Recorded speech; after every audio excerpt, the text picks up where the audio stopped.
Welcome to Blake Street Banter, where one of us knows what the word banter means and the other is just along for the ride. I am here with Josh Suchon, the play-by-play announcer of the Albuquerque Isotopes. How you doing, Josh? I'm doing well. Thanks for having me. It's a pleasure. Yeah, excited just to talk ball, AAA, Isotopes, all that good stuff. See, you're in a hotel. Where are you at right now? We are in Salt Lake City, Utah. At the time that we are recording this, it's game 5 of a 6-game series later on tonight. And one of the main things that we have been experiencing is just what we feel about 6-game series. You know, normally in the past it was a 4-game series, sometimes 3, sometimes 5. And now we have these lengthy, every single series is 6 games. So it's really been interesting.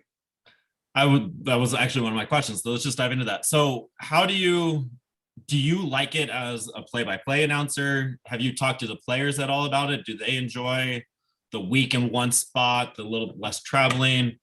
I guess what kind of changes and adjustments, positive and negative, have you seen so far?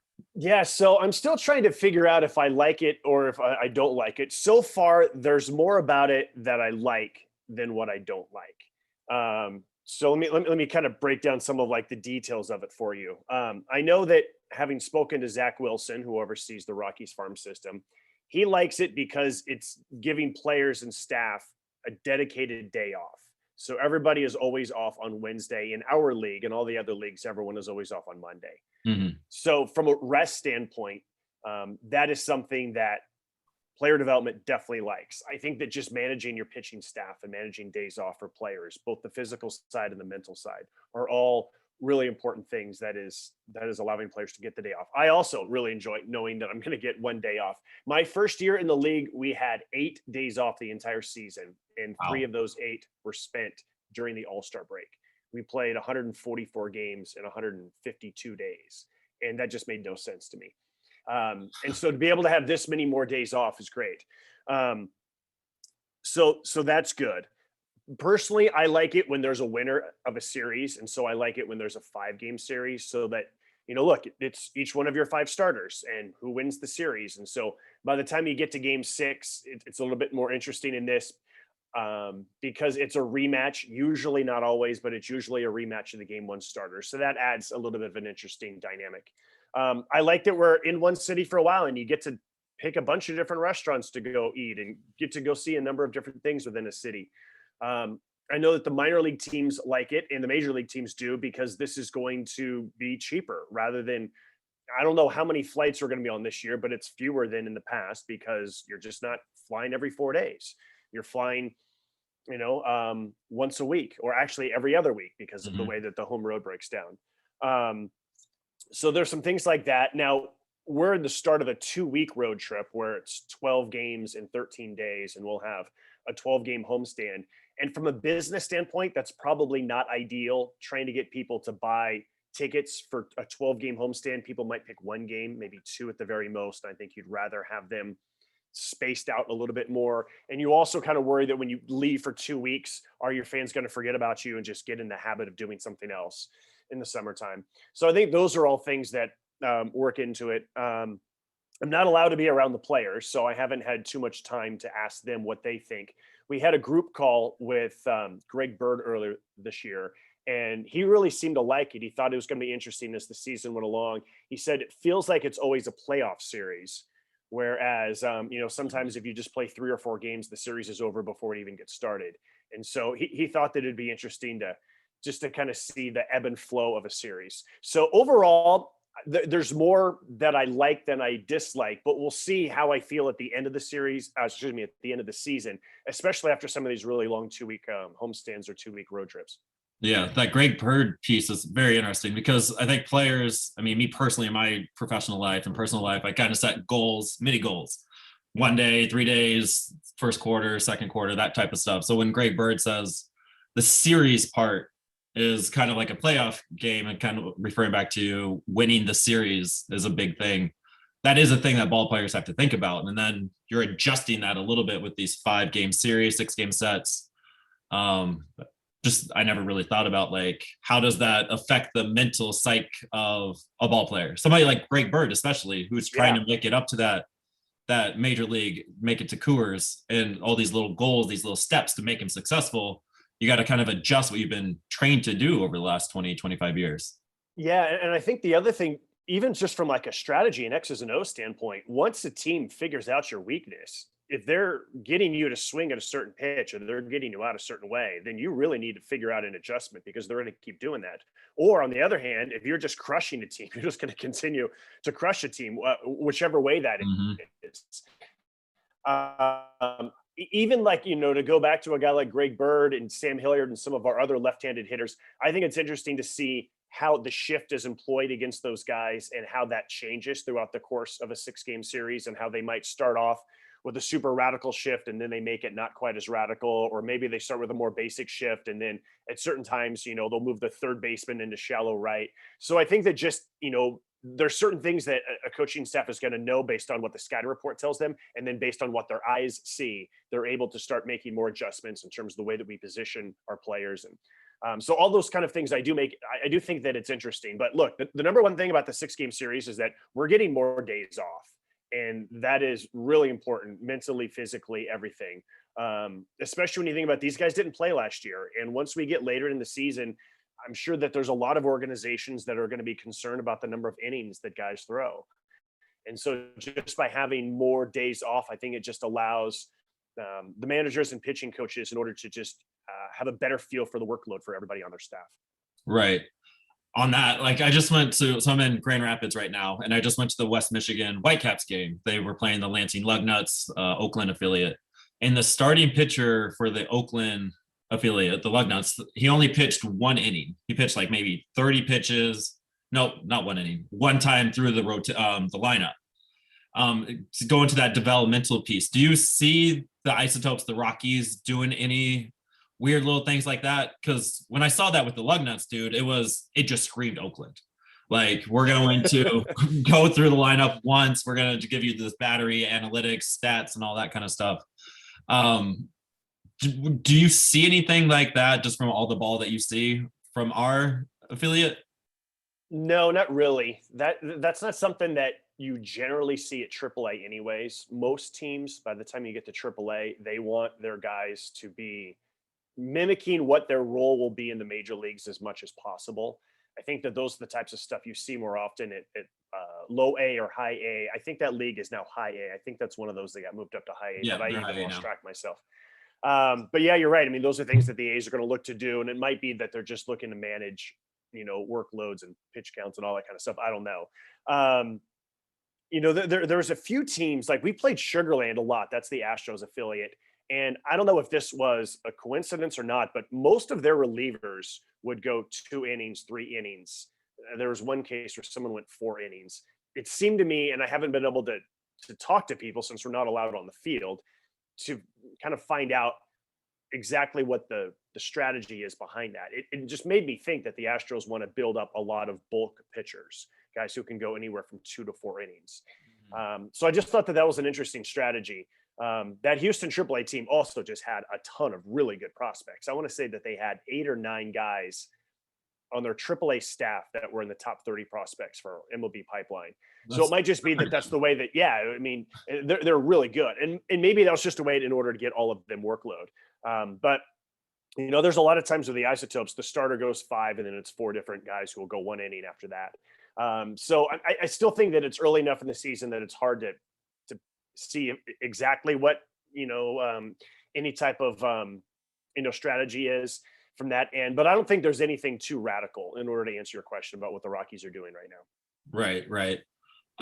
You do play-by-play for the Nevada baseball also. What's the biggest difference you see between like the collegiate level, skill level, and that minor league level? Yeah, no, that's a really good question because it has been really eye-opening for me to go do college baseball and then come back to pro ball. Was this your first year doing Nevada? Yeah, it was my first year. Like, I had done some college baseball here and there, but this was my first time doing this much college baseball. And I mean, the differences are stark in a lot of ways. Number one thing that I loved about college baseball, they clean their dugouts at the end of every game. It is spick and span, right? It drives me nuts when I look at a dugout in professional baseball and there's sunflower seeds, and there's just stuff everywhere, and it's disgusting. College baseball, they clean their dugouts. It is cleaner when the day ends than when the day begins. I love that. I mean, a lot of the rah-rah stuff from college baseball, I actually really enjoyed. A guy gets hit in college baseball and he smiles, he drops the bat, he sprints to first base, and his teammates cheer. Yeah, you got on base. It's a rally. In professional baseball, somebody gets hit and they're mad, they stare, they glare, they're upset. They go down to first base. They're trying to get out of the way in pro ball to get hit. In college, sometimes they're leaning in. Sometimes the umpire says, no, you didn't try to get out of the way of that. You have to continue your at bat. So that kind of stuff is really interesting to me. I think that the range, a guy hits the ball in the hole between third and short, even if the shortstop feels it, like 1% of the time, they're going to throw the guy out at first base. Right. In pro ball, it's maybe 50%. It might be a little bit higher than 50%. The slow roller where the third baseman has to come in and has to just barehand and throw from a low arm slot to first.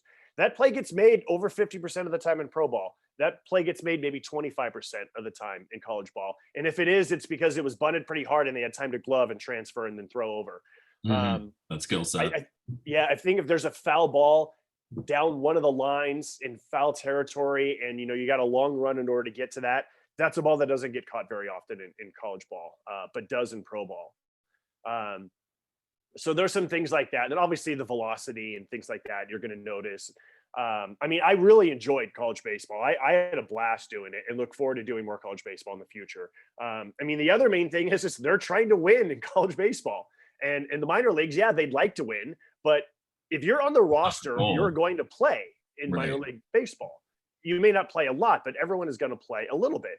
And if you're a pitcher who has a very high ERA, you're still going to keep pitching every once in a while because you're there to get better and to work.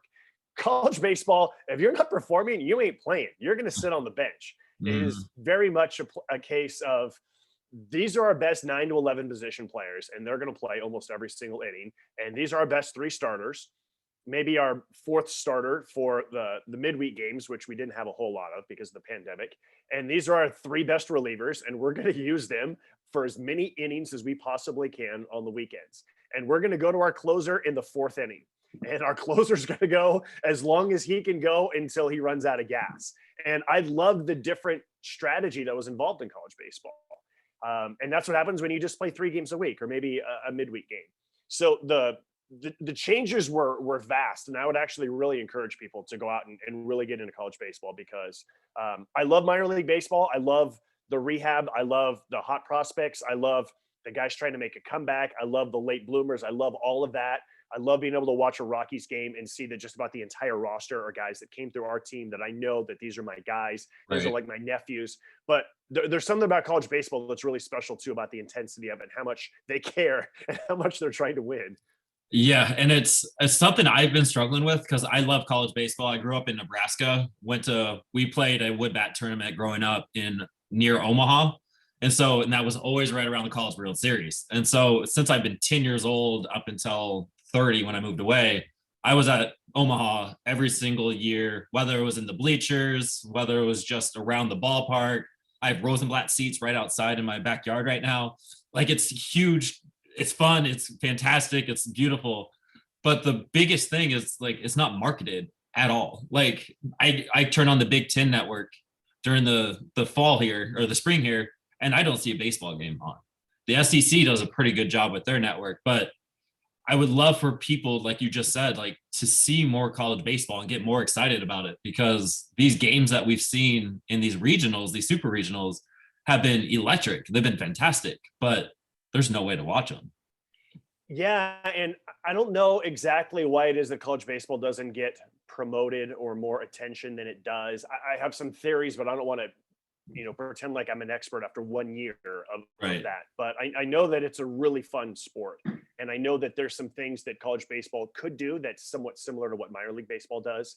And I'm not sure exactly why that doesn't take place. Even from like a media standpoint, most newspapers cover college baseball. And again, I don't know exactly why that is, but it's really fun. And it would be, and I think that with fewer minor league baseball teams existing. Look, 1/3 of the minor league teams got eliminated from, in the great hostile takeover. So I think that there's an opportunity for more people to get behind their college baseball teams. And I think it's an opportunity for college baseball to market itself, especially in those markets that lost their pro team in the summer.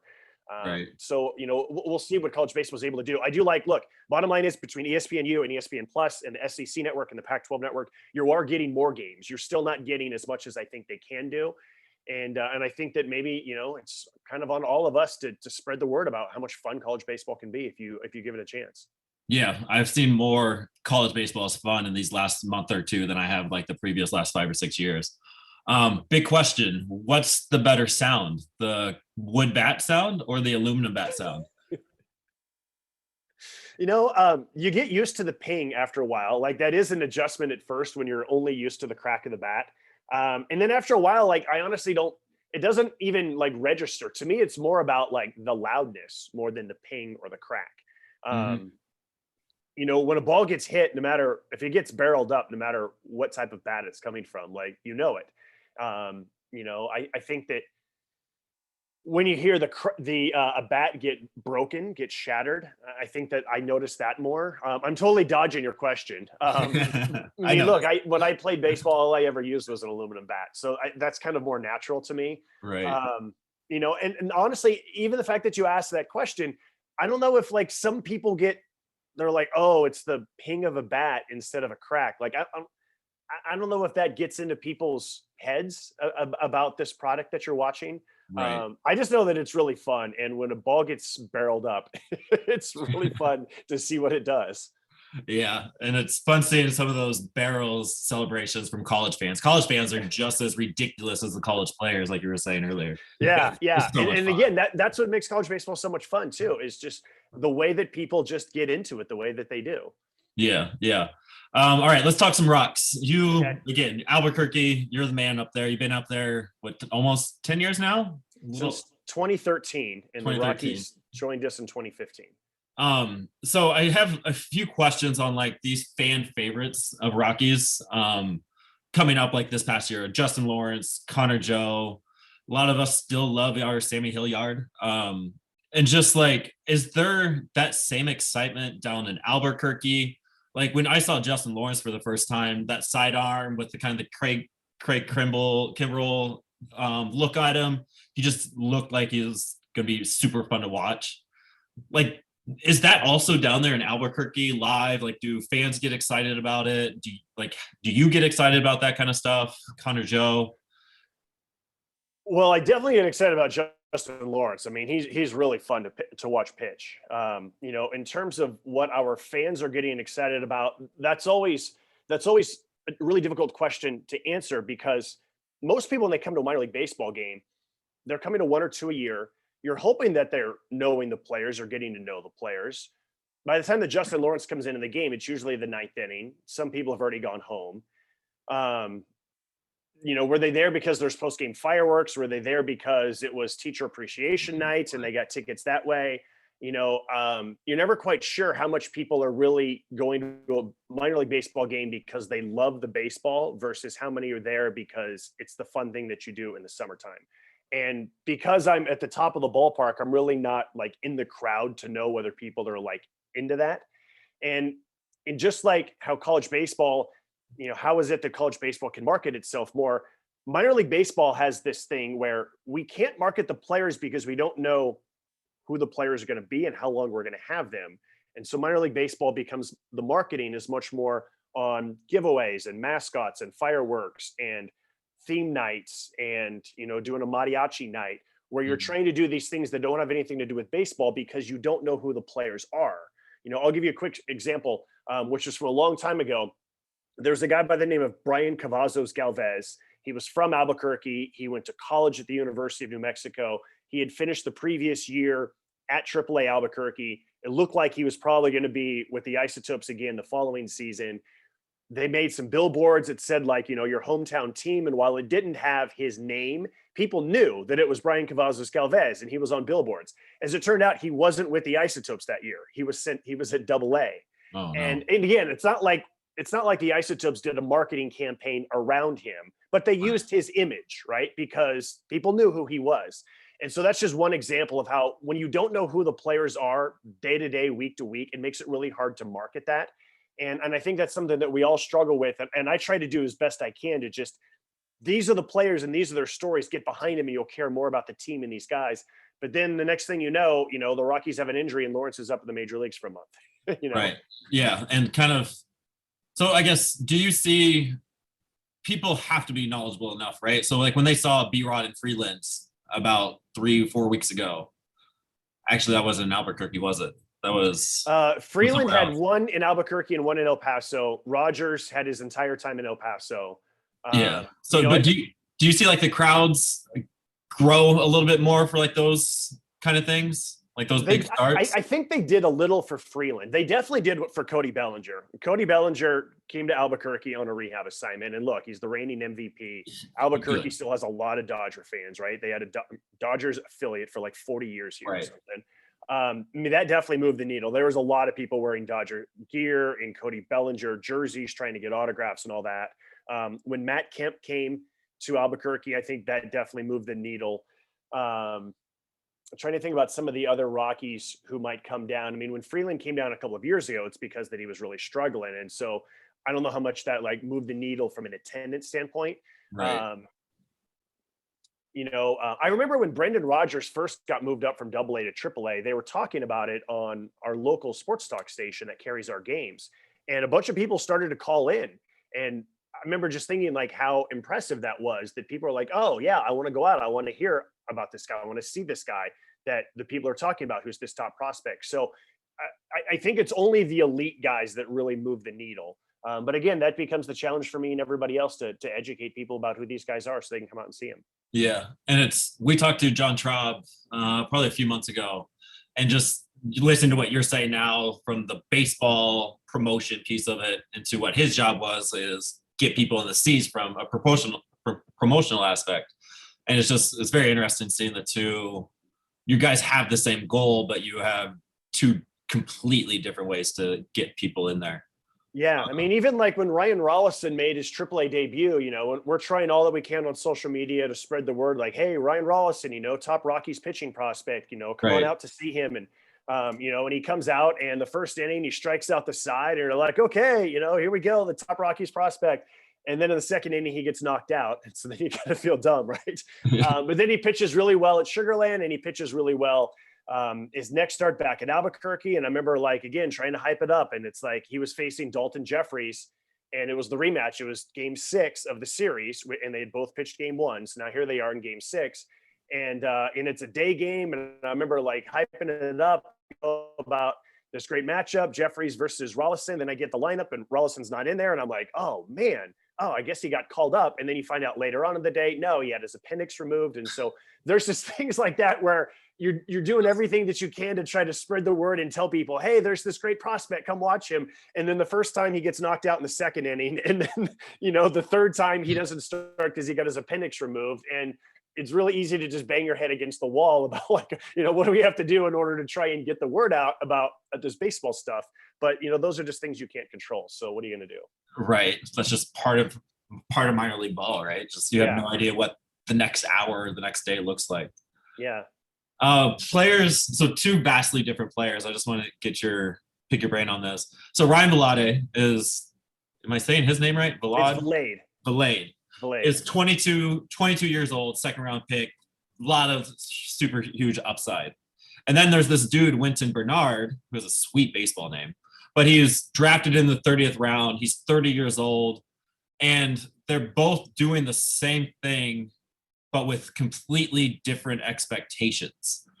I guess, how do you see that just from how do you see them going every day, different how they go about their days to trying to get that call up? Do you see a little bit more eagerness in one or the other?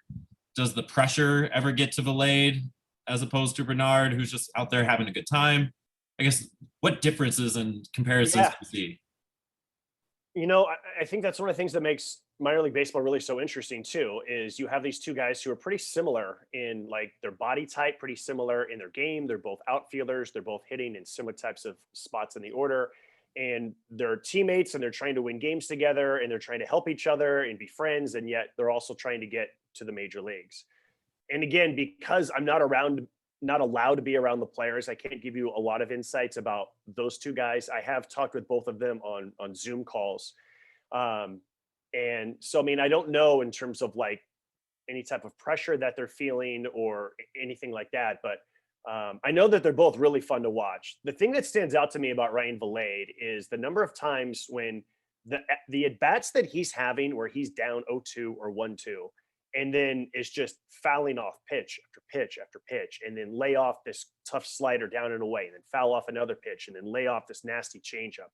And then just, I mean, he's had so many at-bats that have gone 8 to 12 pitches, and he doesn't always end those at-bats with a hit, but he's just a tough out, just a really tough out.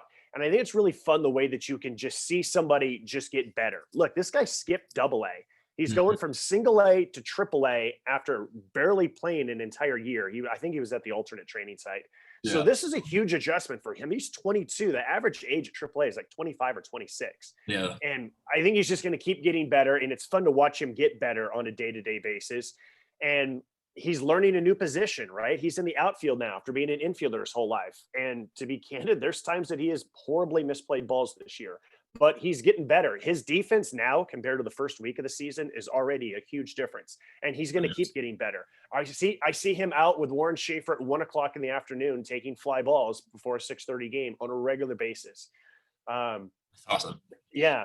You know, and then you take a guy like Wynton Bernard and you talk about perspective. This guy was playing independent ball 2 years ago. And last year he was in this kind of makeshift 4-team league that played in Sugar Land, Texas, where all 4 teams played at the same ballpark, which is now the Astros AAA affiliate. He got to play during the pandemic last year. And I talked with him about that on our Zoom call. And he felt like, number one, he felt really fortunate that he was able to play. He felt like it gave him a chance to get signed this winter where maybe he otherwise would not have gotten signed because of his age and because he's been around. And it also gave him a leg up. He wasn't as rusty when the season began. He also played winter ball. And so he was able to come out of the gate swinging, and he wasn't rusty like some of the other players were. You know, and Wynton's just a guy who's just always happy and just a smile on his face. Even from up in the press box, I can see that, you know, it's a guy who he loves life and he loves playing baseball. That's awesome. And so it's a really good comparison of those two that you brought up. And I think it's just fun to watch those guys. Yeah. That is cool. It's always like going back to our college baseball discussion. So it's always fun to see players having fun. Mm-hmm. Yeah, it's cool. So I have a few more questions here. Right now, so one of the biggest one is me finding good things to watch for in a Rockies game. Like, we're struggling mightily, and as a fan perspective, it's pretty hard to watch them on the road specifically. When you, as the play-by-play guy, have those kind of games, or go back to like what Fresno did, scoring 9 runs in the first inning, and then you have the next 8 innings that you have to kind of fill.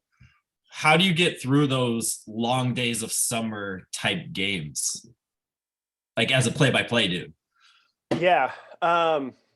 Well, a number of things, especially if the game is in Albuquerque. You know that no lead is safe, right? We were down 10-1 going into the bottom of the 7th earlier this year and rallied to defeat Oklahoma City 11-10, right? You score that many runs in the last 3 innings to pull out a victory is pretty special.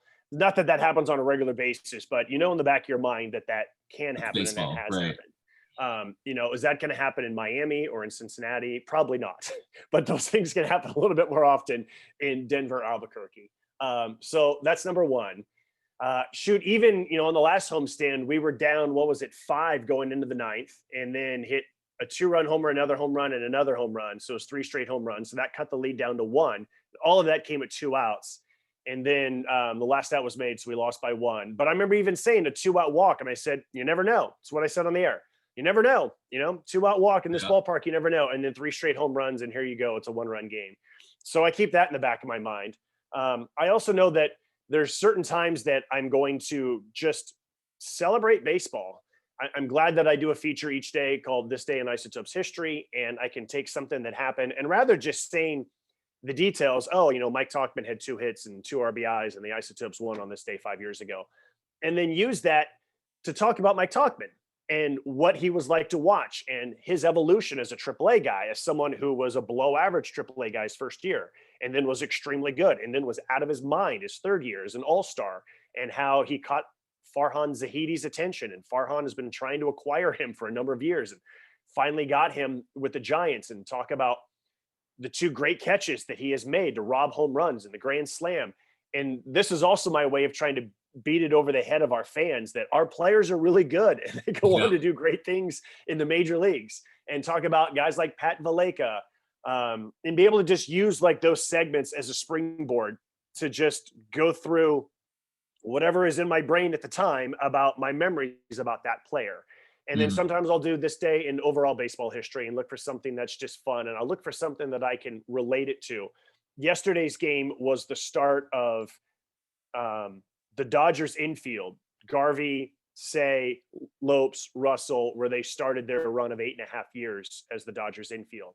And so I use that to discuss how 3 of those guys played in Albuquerque, and the 4th who didn't, which is Bill Russell, managed for the Albuquerque Dukes. And just be able to tie together. Yeah. I mean, that's what news is, right? It's, it's always localizing news. And so being able to do different things like that. But then there's also, Justin Lawrence comes into the game in the 9th inning, even if it's a 10-run deficit, this is still significant. Like what Justin Lawrence does still matters, even if it's a 10-run game. Or Ryan Vilade's at bat right now still matters. Or, I think that you can get into the game within the game during those blowouts. And that's what I try to do. Yeah, for sure. We'll end it with this. I've asked Dooley out in Hartford. We asked Boyle up in Spokane. What is your most favorite call that you've had? Like Dooley's one was he called a home run that ended up saving somebody's life because of the 9/11 attacks. Boyle had his favorite one was a car giveaway to the lady, and the lady just freaked out, and it was just really fun for him. What is your favorite kind of moment call that you've been able to do? Wow, the pressure here, saving someone's life and a woman getting a car, I don't know if I can top any of those. Let's see. In 2019, we had a game in which, so it was a mariachis game, right? That's where we embrace Hispanic culture and we rebrand ourselves as Mariachis de Nuevo Mexico. We're playing Round Rock, and I'm pretty sure through 7 innings, we did not have a hit. And then in the 8th inning, we either tied it or we got within 1. And then in the bottom of the 9th inning, Dom Nunez hit a walk-off home run, and it was absolutely crushed. And I remember I like my call. I remember I was saying ganamos, which is Spanish for we win. I think I said mariachis win and ganamos a bunch of times. The celebration was awesome. And the next day, I remember I interviewed Dom Nunez on the field about that moment and just how excited Dom was, because he said that he had never gotten a chance to start on the day that we were the mariachis, and how much fun the atmosphere is in the ballpark. And as someone, who, is from a Hispanic background himself, just how much fun it was. Little did I know that after we finished the interview, I go upstairs, I edit the interview, get ready for that night's game. He got told he was going to the major leagues right after that interview. Oh. And so he was in the major leagues the next day. And so that was just a really fun call. I mean, it was just, again, it was mariachis, and it's a walk-off, and it was 7 innings of despair and then this huge comeback. And he gets called up the next day to the major leagues. And so that's probably my favorite call. This baseball moments all coming in together. There is definitely a baseball god. There has to be, because the story is just like that. That's awesome. Yeah. I appreciate you spending your morning with me and speaking a little Rockies and ball play-by-play stuff. And thank you, Josh. Yeah, you're welcome. This was really fun. Thanks for the invitation. I enjoyed it. Yeah, we'll look forward to your calls. Thank you. Thank you for tuning in. Find more content at BlakeStreetBanter.com.